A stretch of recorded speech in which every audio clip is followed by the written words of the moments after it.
William Edward Burghardt Du Bois, better known as W.E.B., was an African American who was born on February 23, 1868 in Great Barrington, Massachusetts. He grew up in a relatively tolerant neighborhood for the time period. He would study at Fisk University and do his graduate work at the University of Berlin and Harvard, where he would become the first African American ever to earn a doctorate. Du Bois would emerge as a spokesperson for his race in the first decade of the 20th century. In 1905, Du Bois, along with several other civil rights activists, would meet near Niagara Falls to write a declaration of principles of their beliefs which they hoped would empower the African American race. This became known as the Niagara Movement. At the Second Negro National Conference in 1910, Du Bois and other attendees would create the National Association for the Advancement of Colored People, or NAACP. This organization, which still exists across the nation today, advocated for civil rights, equal voting rights, and educational opportunities. Over the next few decades, Du Bois would be a leading force in the Black rights movement and an early proponent of the Harlem Renaissance, though he would later oppose this movement. Du Bois would lead a long life, eventually dying on August 27, 1963, at the ripe age of 95 in Africa.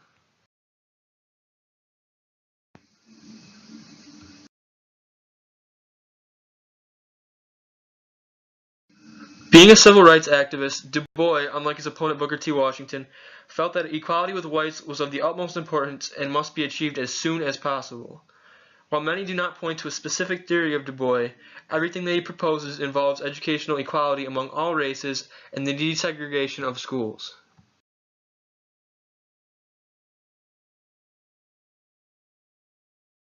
Du Bois said that education, combined with work, were used to uplift a people. Work alone will not do this without being guided intelligently. Therefore, education must not simply teach people how to work, but also teach them how to live.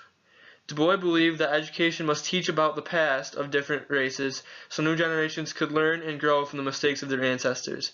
This also meant teaching the dominant white society of their wrongdoings and oppression. Du Bois also believed cultural identity should be retained by a race.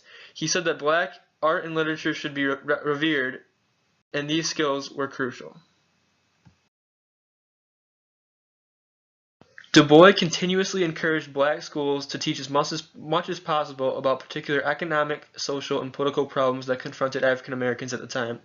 He urged black educational leaders to teach their communities ways to constructively solve these problems. W.E.B. said that most African Americans were born with a veil, which prevented them from seeing themselves clearly, largely because of racism. Du Bois encouraged blacks to think of themselves as intelligent beings with much to offer society. He also said that it wasn't enough for African Americans to say that prejudice led to their social conditions, or on the other hand, for white Americans to say that their social conditions led to prejudice. He believed that both sides must change and come together in order to improve the overall conditions of the country.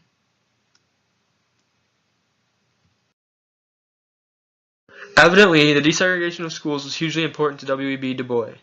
Because the impact of the work of men such as he had on the country was so great, this dream would become reality. His theories have showed us as a people that children learn better when they are all together.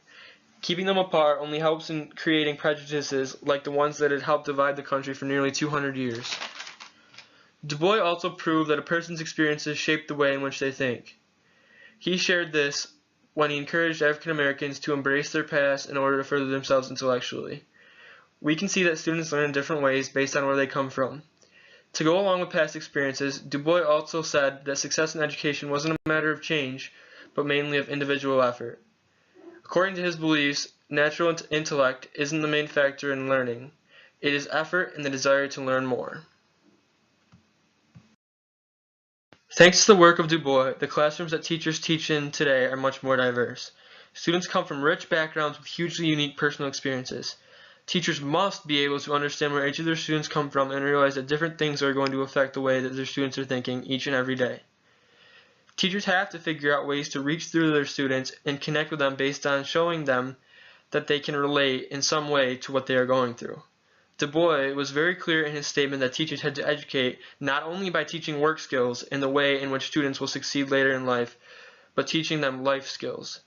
Teachers' jobs are not only to teach subject material, but also to act as mentors, leaders, and friends when their students need these things. More than anything, they are trying to help them on their way to being responsible, respectful individuals. One other thing to take away from Du Bois for teachers is realizing what can be gained by mixing students from different cultures and backgrounds. Students can learn a lot by working with others whose experiences may be very different than their own. Doing group work and other activities that allow students to interact with individuals from other cultures may be very beneficial to the whole classroom environment.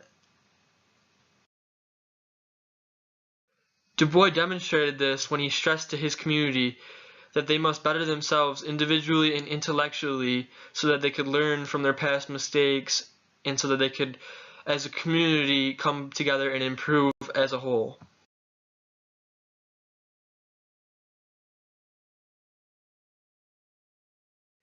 W.E.B. Du Bois was an integral part in shaping the way that schools are formed today. By stressing to his community that they must improve themselves intellectually, he showed us the importance of teaching life skills in school, not only teaching work skills.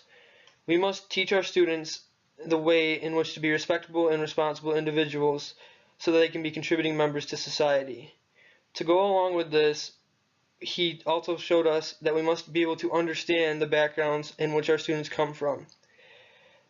Because of him, our schools have become diverse communities in which there are rich and hundreds of different cultures are mixed together. We as teachers must be able to show our students that we can relate to them and the experiences that they go through each and every day.